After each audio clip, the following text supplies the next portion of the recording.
And welcome to another Talking Shop with Covering Climate Now. I'm Mark Hertzgaard, the Executive Director at Covering Climate Now and the Environment Correspondent for The Nation magazine. Thank you all for joining us today. Our subject, Visualizing Climate Change. For those of you who may not know, Covering Climate Now is a global consortium of some 600 news outlets that reach an audience of well over 2 billion people. We're organized by journalists for journalists to help all of our colleagues everywhere do a better job of covering the defining story of our time. It costs nothing to join Covering Climate Now. There's no editorial line to follow except respect for climate science.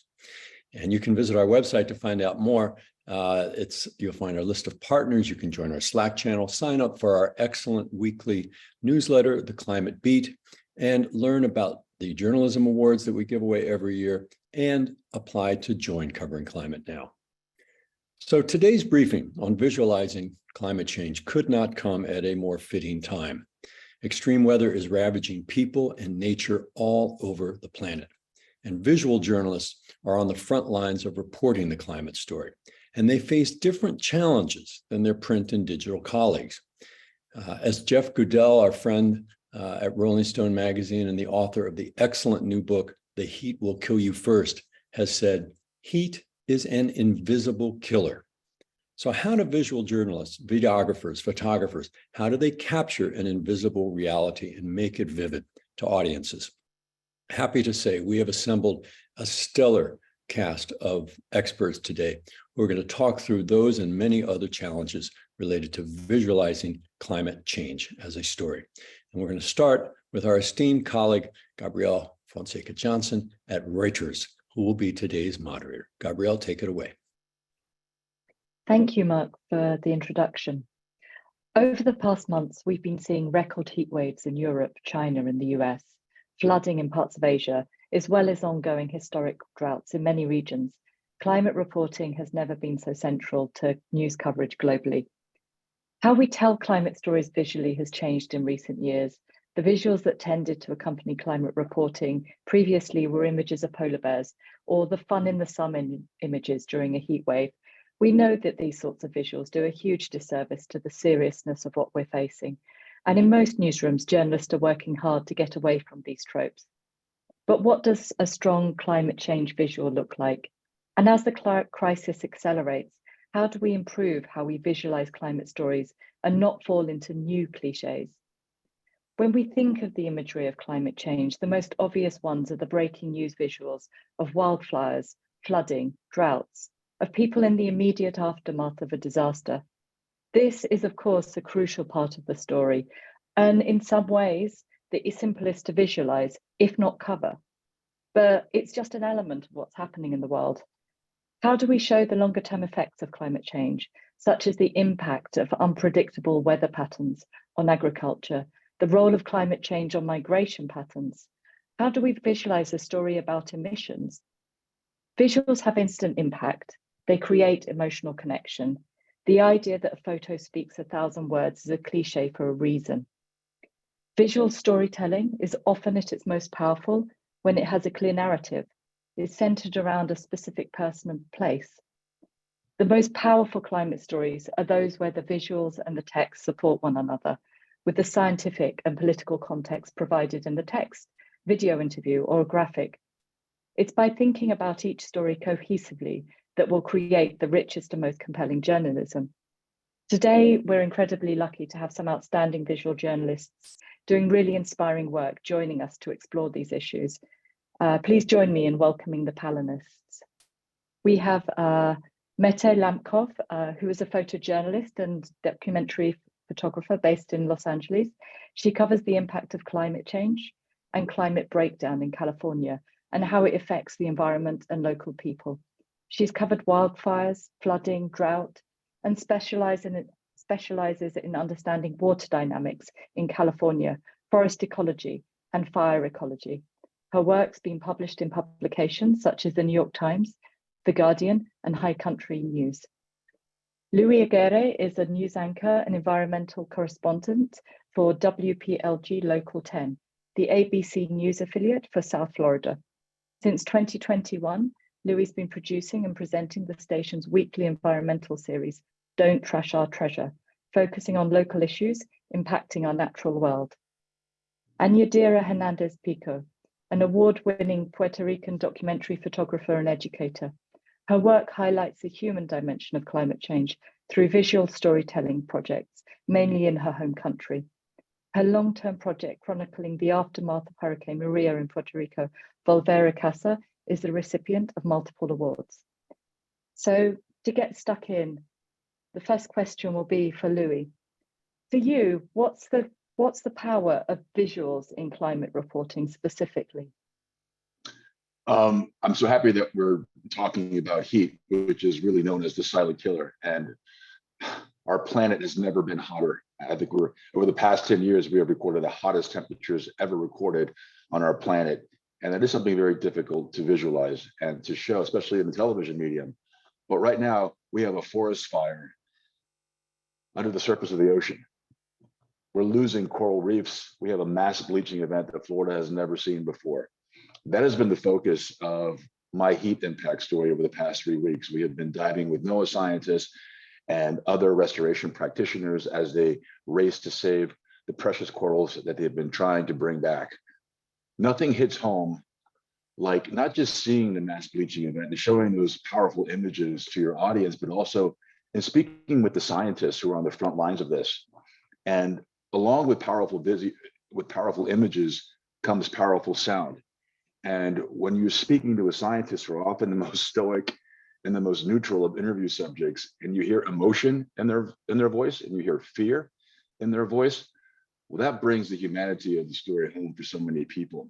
So along with the powerful images of this vast wasteland of white corals that were once so full of life, just weeks ago, full of life, that entice divers from all over the world, that represent billions of dollars in our tourism industry in Florida. That's how you tell the story. That's how you make this hit home, because everyone is going to be impacted by this. Tourism is the lifeblood of Florida. Clean water is the lifeblood of Florida. And when you see what is the cornerstone of our ecosystem start to bleach away, pale away, and die, and possibly never come back, nothing underscores the urgency of this moment more than that. So I'm fortunate that I do my work here in South Florida, which is really a giant canvas for what's happening worldwide when it comes to climate change. We're experiencing not just bleaching events, but we're experiencing the loss of our waters, the over-nutrification of waters caused by too much pollution, too many nutrients like phosphorus and nitrogen coming in from our farmland in the middle of the state. And also when you couple that with increased temperatures, not just in our atmosphere, but in our water, it's a recipe for disaster. So we're seeing massive seagrass die-offs, our manatees are dying. This is happening in real time. The narrative is happening and evolving in real time. So being a journalist here in South Florida and being able to tell these powerful stories, I'm never at a loss for using powerful images to drive this point home. And that is really the cornerstone of my reporting. Thank you. And to turn to you, Meta, a lot of climate change coverage is related to natural disasters. And like there are 3 stages in that, essentially, kind of like before the disaster happens, during the course of the event, and then the long aftermath as people try to recover their homes, as ecosystems hopefully manage to recover. Could you talk us through your approach to visualizing these different kind of elements of what's happening? Because I know you take a longitudinal approach to your work. Yeah, I think there's an important story on each side, right? There is foreseeing what could potentially happen. There's the science here to back it up, to say these things are happening, they are evolving, and we tend to news to just go to when the dramatic events happen. And I really try and look before and foresee, and it's there. We know a lot, you know, we can foresee these things to a certain extent. Then there's a dramatic event of a disaster, you know, as a wildfire or flooding is different. You know, you can maybe foresee, but it can be a little more unpredictable. And then there's aftermath. And I think the way I approach it, I guess, is it's my job to research and look into these issues. And, you know, I've spent the last 7 years working, really 7 years focusing on this. And it's speaking to fire officials, seeing what they're seeing.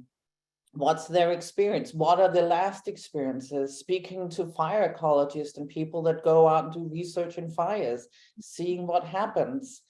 And, I think it's something we really need to look at more. And I think, like Louis said, I speak to scientists. I spend a lot of time working closely with scientists, going out with scientists in wildfires or in different situations.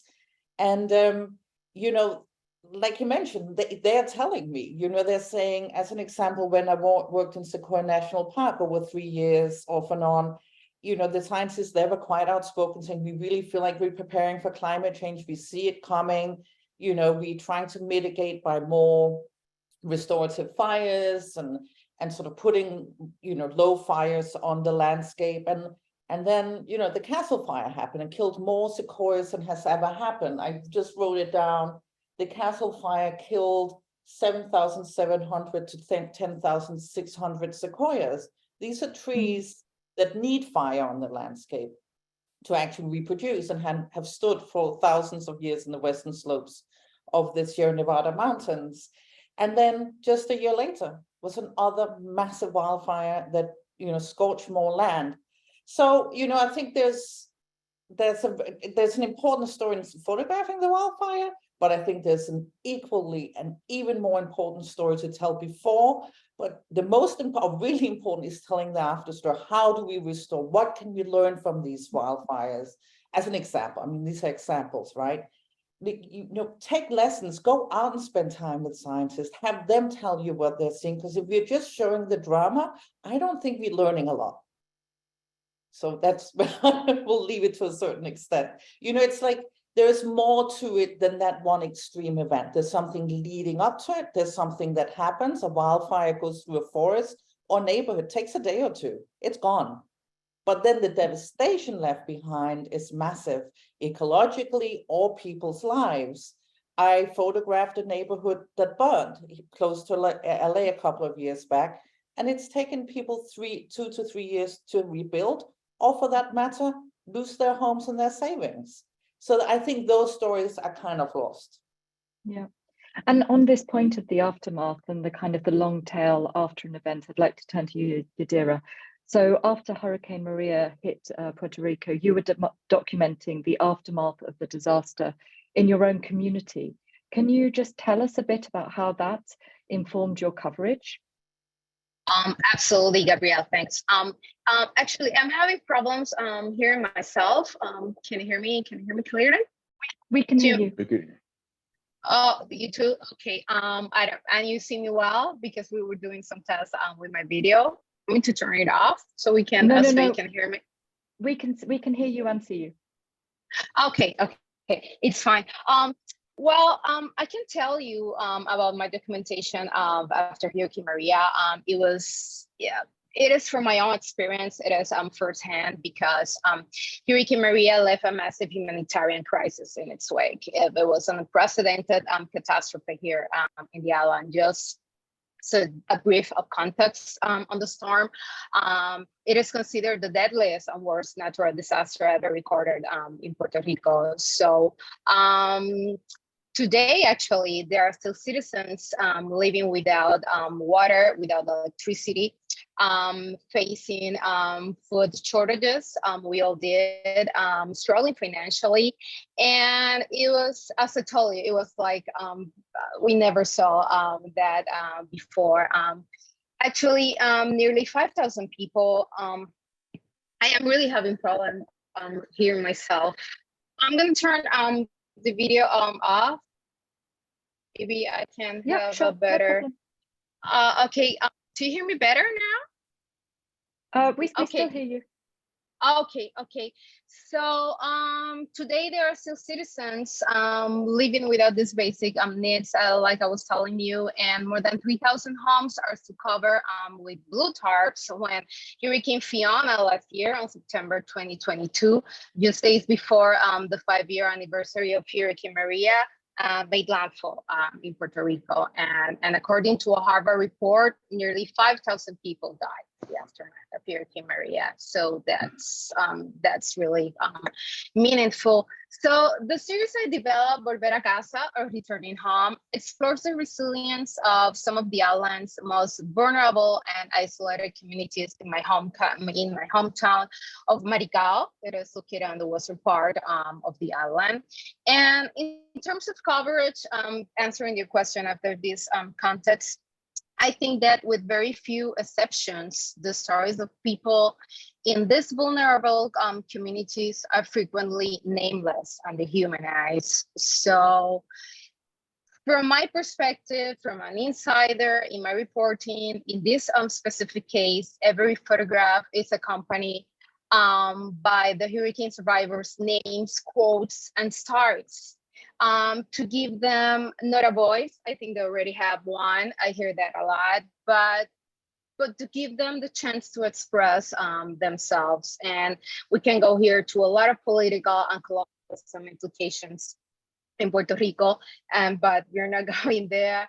But more importantly, I wanted to provide the hurricane survivors with a space where they can, through photography and stories, through that combination, send a message that will help a wider audience to understand not only their situations and needs, but more importantly, how underrepresented communities are disproportionately affected due to the increased exposure and vulnerability to climate change.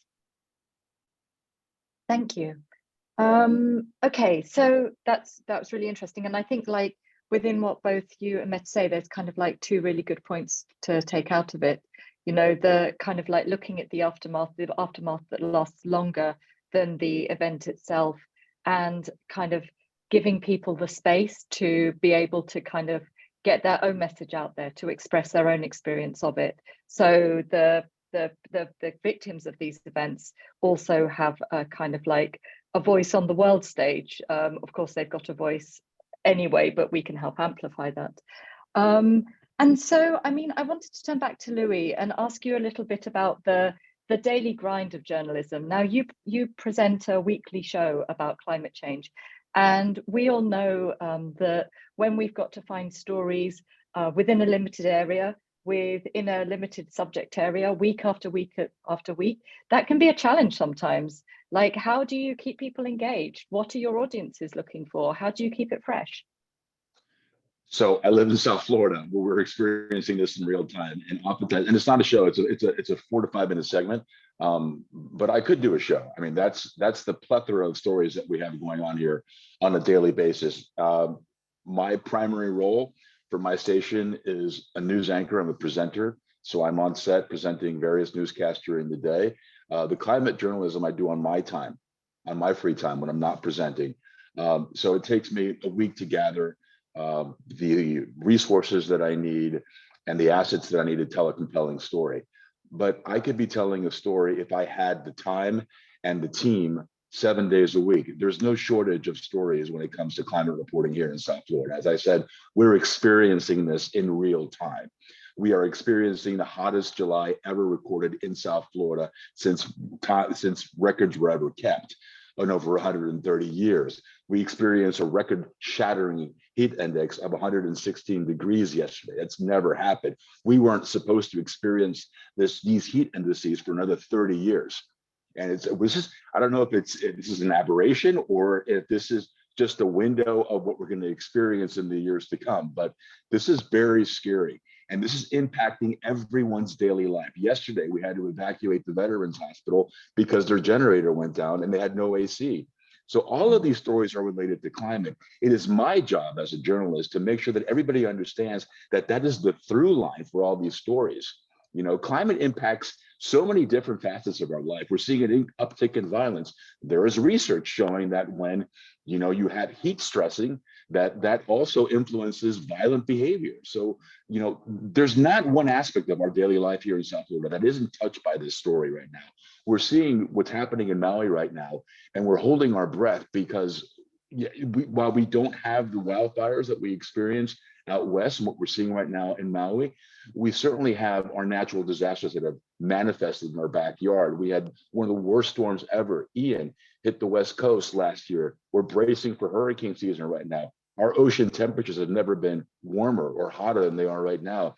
Usually it's an El Nino year, so we might get a break, but the storms that will come with a bigger punch. We're no stranger to sea level rise here. We're no stranger to sunny day flooding, which we have here. And we're no stranger to fish kills, which we're seeing more and more frequently now because of what I said, our waters never being as hot as they are right now, and our pollution levels never being as high as they are right now. So there's never any shortage of stories for me to cover. As I said, it's like playing whack-a-mole every single day. My job is really to engage my team of colleagues to take these stories and to run with them and also underscore how climate is related to all of this. But we're talking about climate every single day here. Everyone is looking to South Florida, especially Miami, to see how we're going to stand up to, and not just stand up to the resiliency challenges, but also what are we doing to mitigate the effects? How are we doing to engage the South Florida population to take more proactive measures to make sure that we are in fact being on the front lines of reducing our greenhouse gas emissions? You know, how are we really engaging politically with the leaders that are in charge to actually make those policies or enact those policies that are going to lead us in that direction with speed and scale, which is what this moment in time is calling for? Those are the stories that we're telling. Right now, our governor just greenlit a cartoon to be shown in schools that teaches kids the other side of the climate story, the climate denial side of the story. That's insane. When you're having a mass bleaching event and the hottest temperatures that we've ever experienced in the state's history. Now, we can't tell you how to feel about a story, but we can talk about it and let the audience draw their own conclusions. So there's never any lack of stories here in South Florida, unfortunately, in my backyard. But then that's the responsibility that I have as a journalist to bring these stories forward and to champion these stories and make sure that if I can't tell them, I find someone in my newsroom who will. Thank you. And Meta, like how, obviously you're kind of like, you get deep into research with scientists. And so your work's very based on kind of like that scientific research and knowledge rather than just what's kind of inherently happening in front of you. How do you kind of translate that in a very visual sense? How do you make that explicit visually as opposed to it being something that's added by the text? Yeah, I think sort of for translating it for my brain is rather being like hired just to go and photograph a story or me pitching a story that I researched. And at times I do get hired because I know certain areas and, and understand the specific topic. But I think the way I approach this sort of research and what comes out visually is, being as well informed as I feel I can get, within reason, reading some science papers, possibly, doing a lot of Googling, reaching out to scientists that work in the area, meeting them when I'm there as possible, meeting people from the local community who live in the area, who can tell me what they're seeing and what's happening. And to get both views, so I can get sort of expertise, and that could be, again, it could be fire, it could be drought, it could be sort of like kind of leading to climate justice in a way. It could be people live like by the Salton Sea, they're living in severe drought, water is reducing, they're exposed to toxic dust.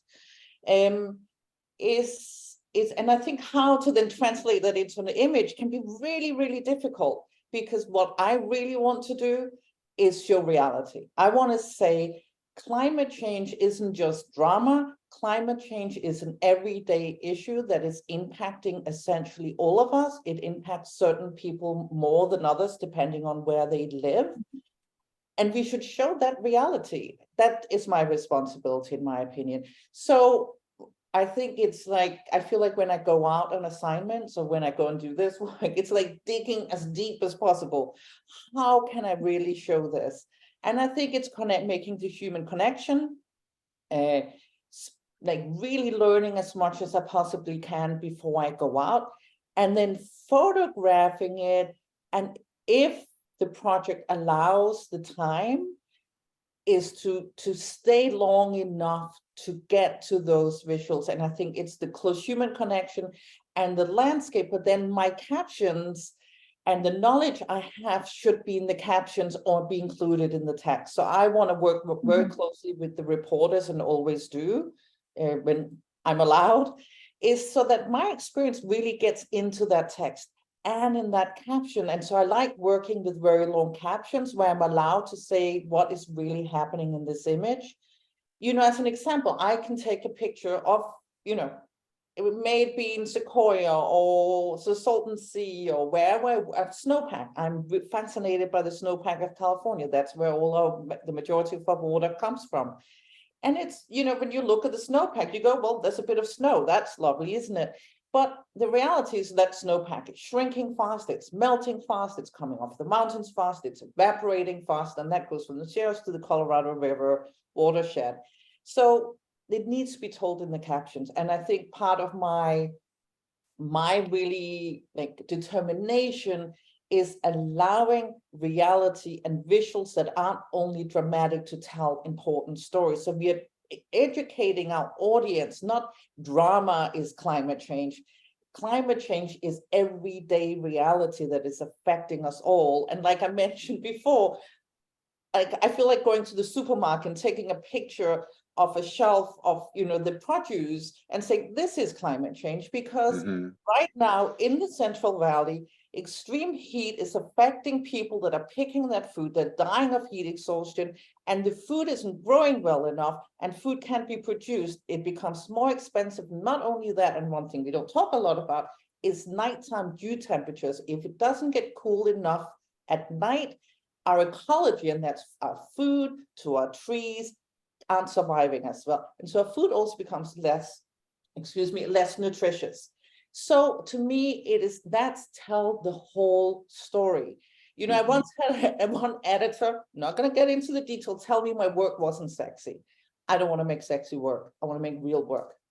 So that's my passion, is that I really think it's our responsibility as visual photographers and the editors I work with, communicate with me. Let's show reality, let's show nuance, because it's really important, because it helps people understand. And somebody else mentioned really also the importance of making sure in the written work, in the captions, why this is happening, that it has to do with fossil fuels, and it's man-made, it is CO2 in the atmosphere and storage of heat in our oceans. And we need to talk about these things and make it happen. And thank you. And I think there's kind of like an interesting idea is that, well, there of what you said about kind of like the workers in the fields, you know, like often the way kind of like I found is that we can tell a story that isn't so easy to visualize is through a person's experience, right? If we follow that person, then we can tell the story through their eyes. And I think that can be a really helpful thing when we're talking about things like heat, where there isn't always the most obvious single image visual.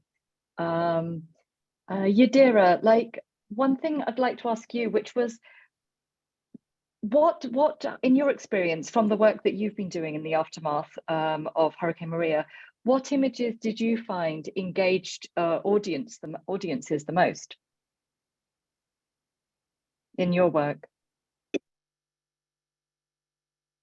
Definitely people.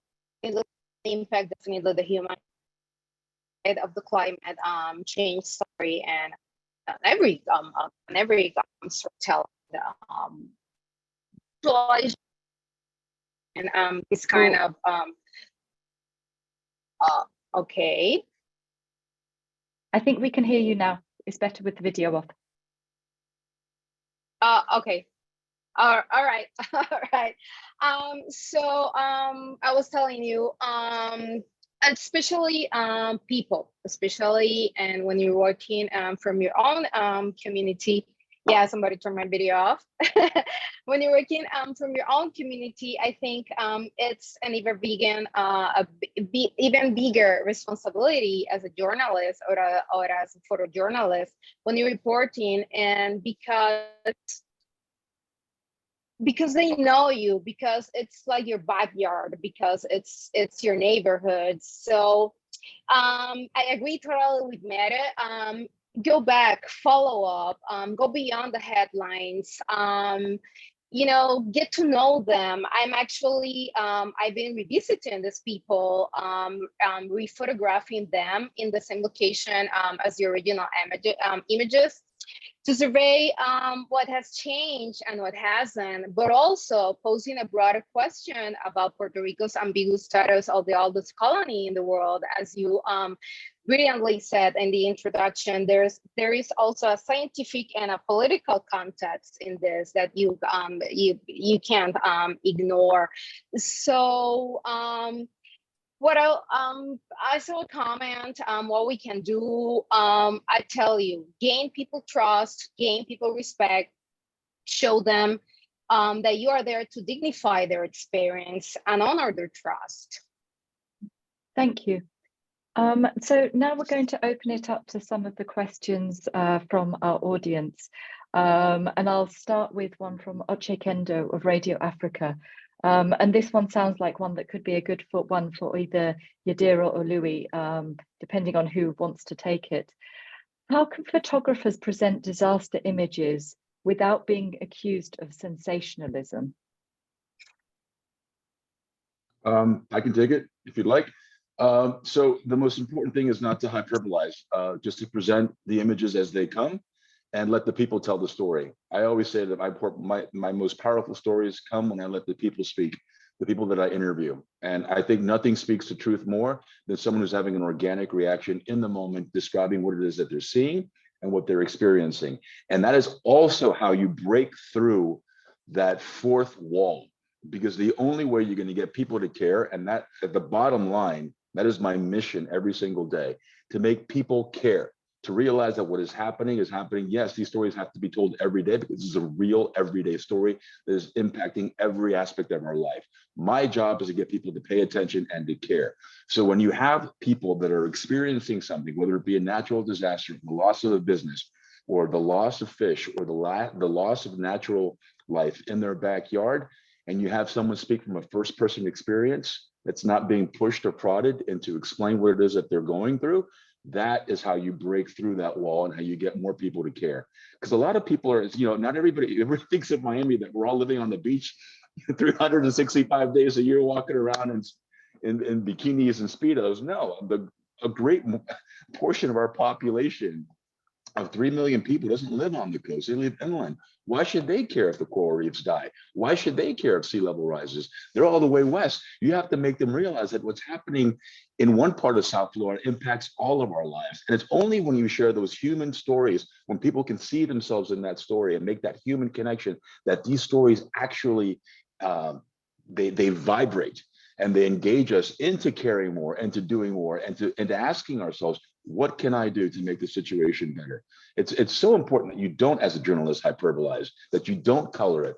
The images are powerful enough that they'll speak for themselves. Thank you. Yadira, did you want to add anything to that from your experiences?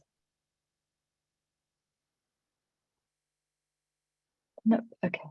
I'll move on to the next question from Liz Addison, and maybe one for you, Meta. What's the best way to connect the dots so that more people realize the main cause of climate change is the burning of fossil fuels? So many people don't realize the connection.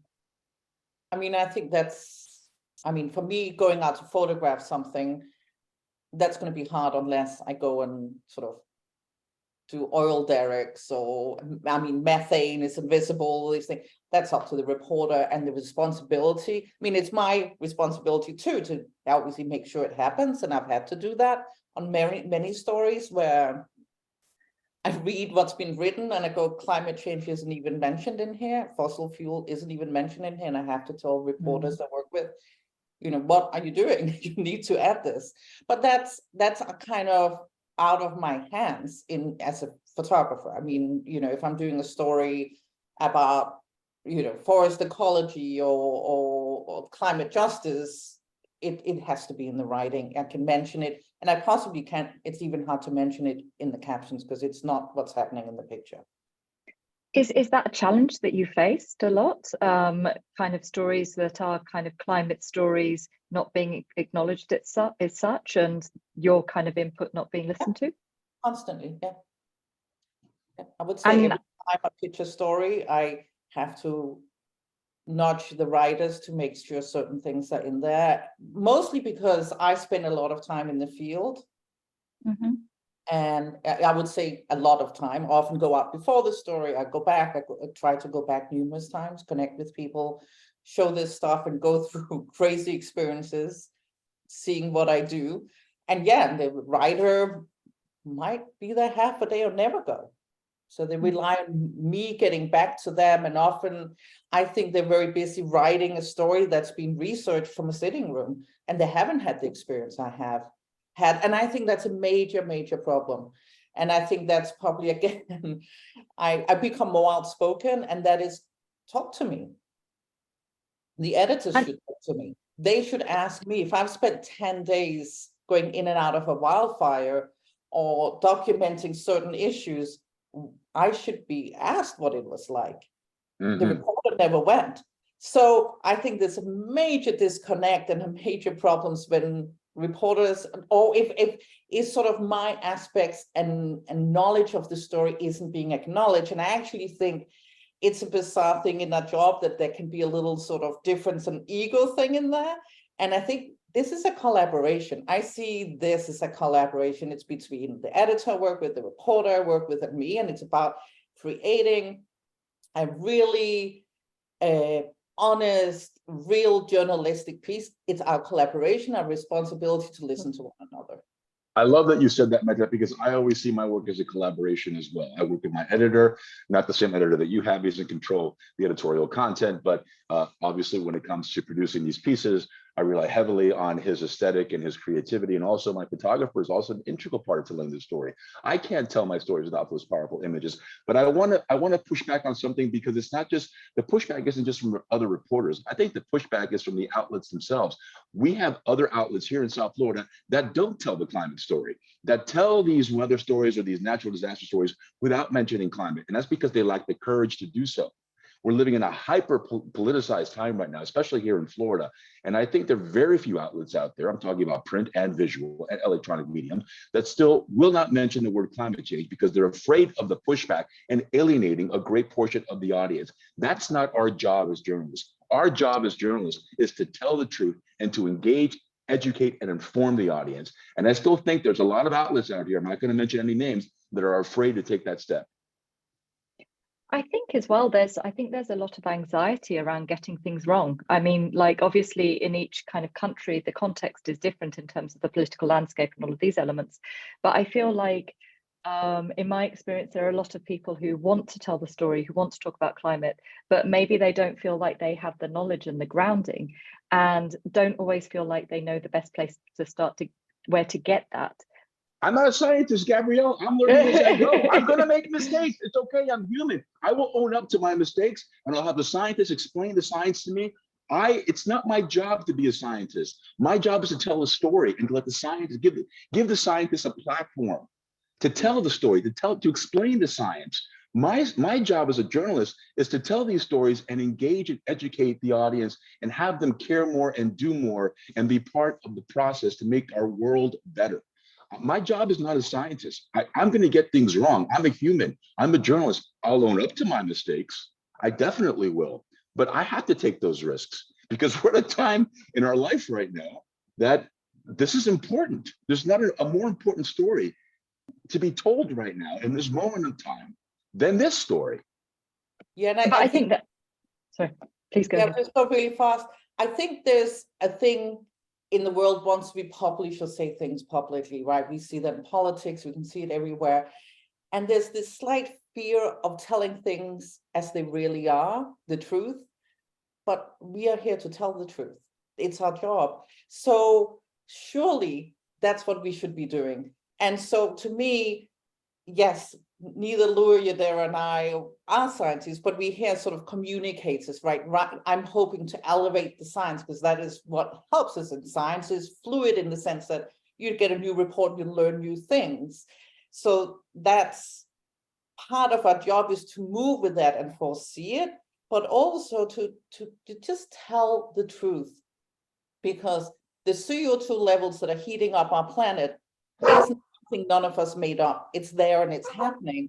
So that, you know, to me, it's just going out telling the truth, and we should do it, right? We should just do it and not be worried about the repercussions, because if you just tell the basic truth that's scientifically backed up by the majority of scientists, we're not in muddy water. It's pretty easy, in my opinion. And I think actually the kind of like what both of you have kind of like said about speaking to scientists is exactly it, right? Like we might not be the experts, but there are lots of people who are, and they're a kind of huge resource that we can draw upon and let them speak in the same way that letting the people who are being affected by climate change, which is everyone around us, right, kind of like speak to those effects. So, okay, so to go back to heat, we have a question from Elena Gonzalez, which is, and open this up to whoever would like to take it. What kind of difficulties have you found in visually covering a climate story like heat? And how do you troubleshoot those? I think I've already answered that, but I'm happy to defer to Mita and then pick up whatever thought she leaves off and add to her response to that. That was the first question I think you posed to me, Gabrielle. So I'll give you a different take. So have someone else take that question.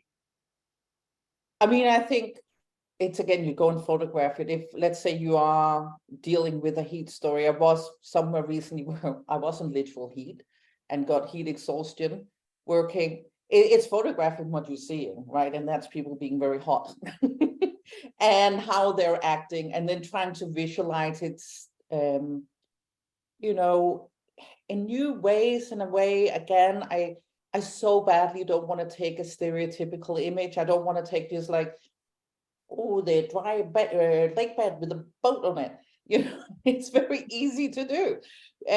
I try and dig a little deeper than that, and again, staying away from, you know, sort of, oh, people eating ice cream because it's really hot, or everybody's on the beach because it's a hot day. But it's really, really, really hard unless you're in a location that really leads to that. And it's a struggle. But I think the only thing we can do is I think, again, work really closely if there's a reporter in it or an editor, and really eke out together, depending on the location, what the visuals could be that's as educational enough. Does that answer your question?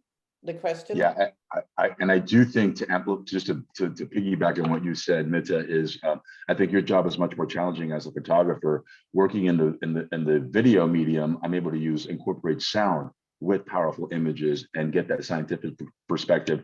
When we forecasted what was going to happen, I think we did our first story before the bleaching event even happened. We spoke to a coral scientist who was very worried about the temperatures that were already being recorded in the first half of July before the bleaching event even started, already predicting that it was going to be one of the most devastating bleaching events that Florida has ever seen. And we went out with him to test, as he took data from the ocean and took temperatures, and he put everything in perspective. So it was the visual, the powerful image of seeing the scientists wade into the ocean and then put the thermometer in the water, get the reading in real time, and then show a picture of the boiling sun. And you could almost see, it didn't really take a lot of creativity to see how abnormally warm the ocean temperatures were. But, you know, I get the benefit of working with sound, and also using effects like music also to help, you know, obviously create a more powerful narrative. So it's much more different, I think much more challenging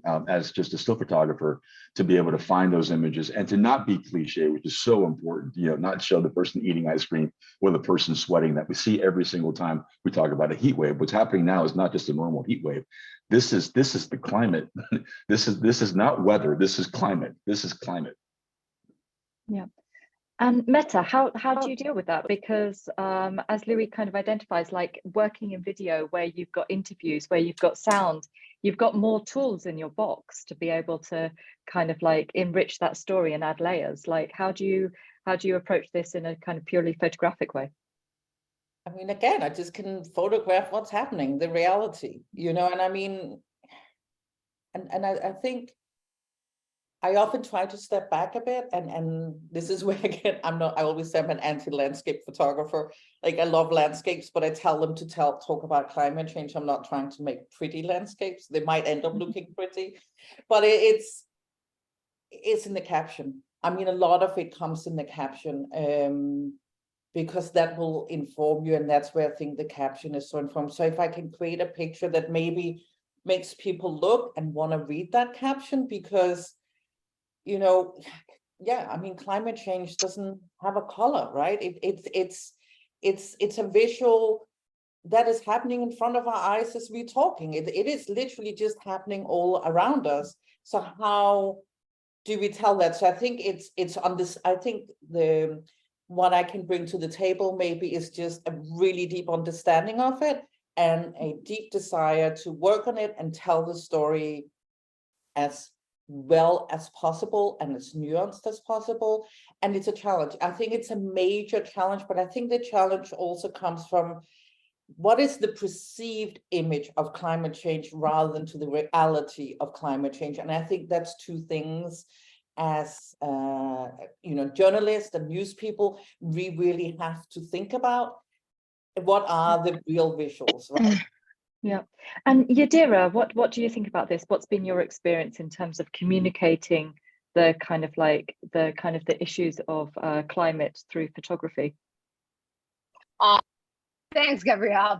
I've been trying to comment but since the collaborators question. Yes, I've been trying to comment. I also wanted to add about that. Let's not forget about the people. Let's not forget about the survivors. We actually often call them subjects.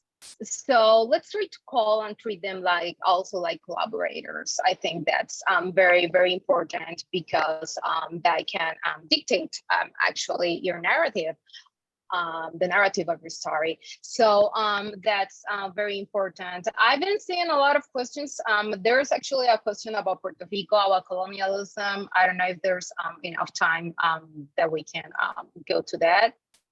Yeah, do you want to, because I don't have it right in front of me at this second, do you want to kind of like say what that is and answer it? That would be great. There was asking about Hurricane Maria recovery. Well, we haven't recovered yet. It's been nearly 6 years, and we haven't recovered yet. That's the truth. As I told you, there are more. To the press, there are more than 3,000 homes with the blue tarp. There's hurricane season. We had a huge hurricane, Hurricane Fiona last year. So no, we haven't recovered, and it's incredible. Yes, I know. We are a territory, unincorporated territory of the U.S. So there we go. Also with the political implications of our colonial status. And like something else that I'd like to ask you is kind of like your experience of covering kind of like this in your home. Like obviously covering a disaster and an ongoing disaster in your home has its own kind of like, you know, implications and extra weight in terms of practicalities, and also emotionally, psychologically, because you're living this experience. You're not kind of like bouncing in and out as some journalists are. How do you manage that? And are there any resources or tips that you could offer kind of like the journalists who are gathered for this conversation? Absolutely. I don't think there are any tips. It's like I always hear about photographers covering war, photographers covering disasters. There were times, Gabrielle, when I was so distressed, I started helping people by bringing food and blankets, and I noticed the need for people to tell the stories, to be heard. So that's why I started documenting this catastrophe. And I wasn't just a spectator, I was also one of them. I kept documenting in spite of the loss of my childhood home, where my mother lived for the last 40 years until its destruction. So this is definitely excitement, if we can call it that way, I have ever had to do. But how to manage that? Wow. Community, I guess. Community, helping each other. I remember we didn't have a generator. We didn't have electricity for months, even years. There are still people without electricity. So I remember I charged my camera batteries on the only store in town. It's a very small town, you know, that kind of stores that have everything you can ask for. So I charged my batteries there. So I guess community, really help each other. And as I told you before, go back, follow up, make them your collaborators. Thank you. And one last question for whoever would like to take it. What do you think about the issue of audience burnout from constantly looking at climate disaster aftermath visuals? What role can visuals play in stoking a sense of agency instead of a sense of doom? So I think that, you know, when it comes to audience burnout, the stories that are happening here in South Florida are stories that are evolving in real time. So it's things and events that we've never seen before. We use the word unprecedented a lot. And so it almost makes you stop dead in your tracks and pay attention.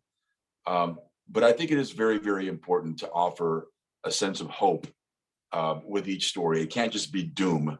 You have to say that there are people that are working to fix whatever the problem is, that are working towards solutions, but also engage the audience and the viewers into making them understand their role in all of this. It can't just be, you can't just, what's the word I'm searching for? Preach at the audience, but you have to have a conversation with them and make them understand that this story also includes them and that the solution also includes them. It's always important to show that there are people working to correct whatever the situation is and that there are solutions. It's just, do we have the will to scale those solutions with the velocity and the speed that needs to happen right now in order for these solutions to actually happen and manifest? So it's always very, very important to show that, yeah, we know how to fix it. Do we want to fix it? Do we have the political will and the social will to move into action? Yeah.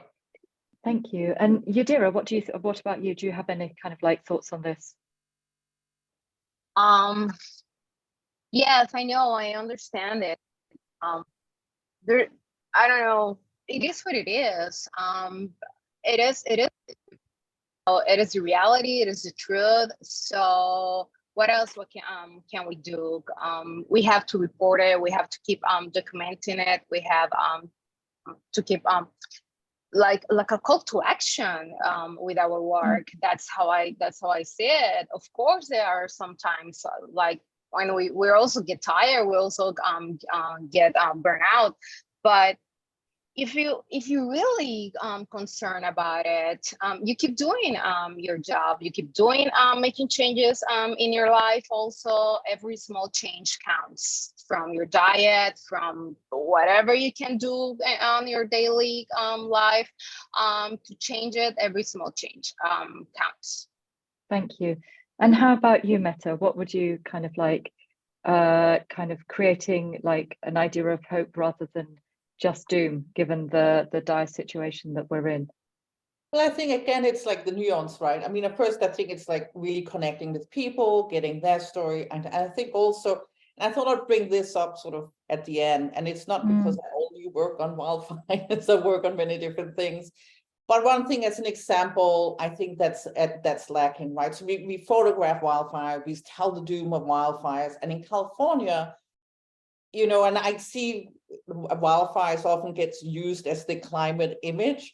And as an example, to the Sierra Nevada forest, Sequoia, through Yosemite, all the Sierra Nevada forest, national forest and everything, fire was always part of the landscape. And in fact, fire is an incredibly important part of the landscape.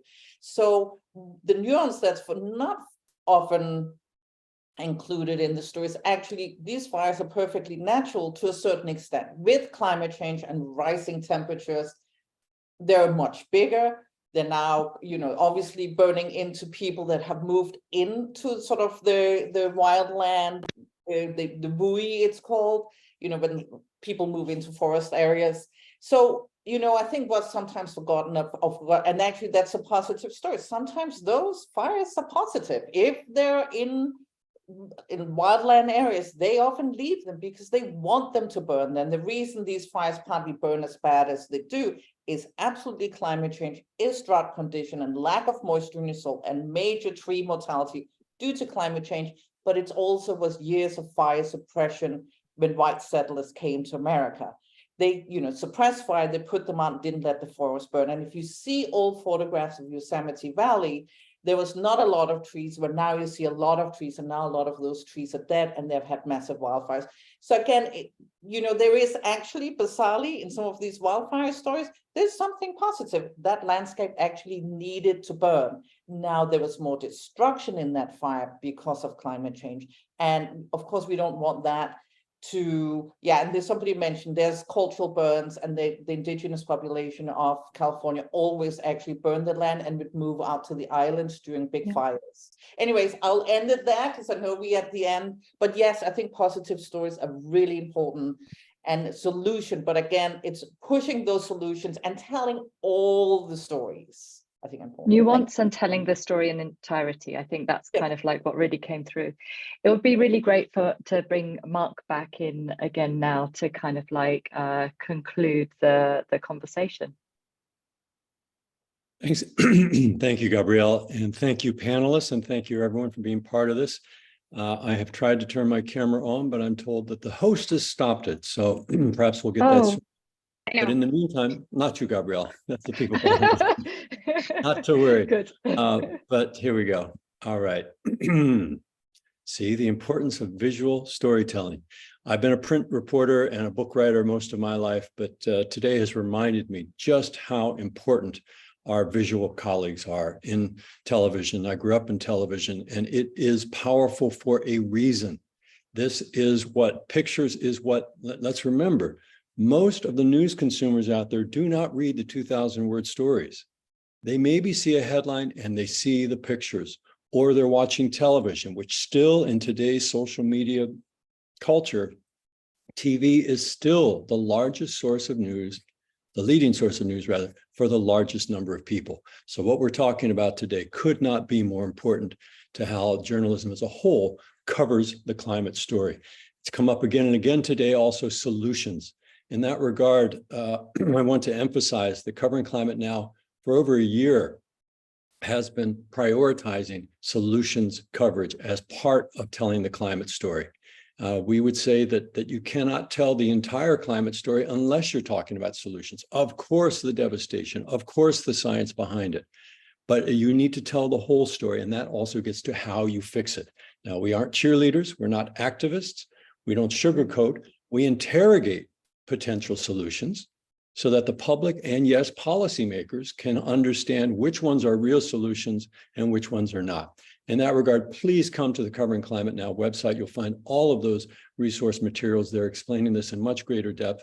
I repeat, all bona fide working journalists and your news organizations are invited to join Covering Climate Now. It's free, doesn't cost you anything. We're building a community of colleagues who really are dedicated to telling the climate story. And one last pitch here, Covering Climate Now and a bunch of our colleagues are co-hosting a conference in New York in September 21 and 22, called, wait for it, Creating a Blueprint for Media Transformation. And the title is Climate Changes Everything, but we're creating a blueprint for media transformation. That's what we need to do. That's what we've begun talking about here today. I want to thank all of you for being part of it, especially to our esteemed moderator and panelists. Keep doing the great work that you're doing all around the world. And with that, I will say, on behalf of Covering Climate Now, I'm Mark Hertzgaard, wishing you all a very pleasant day.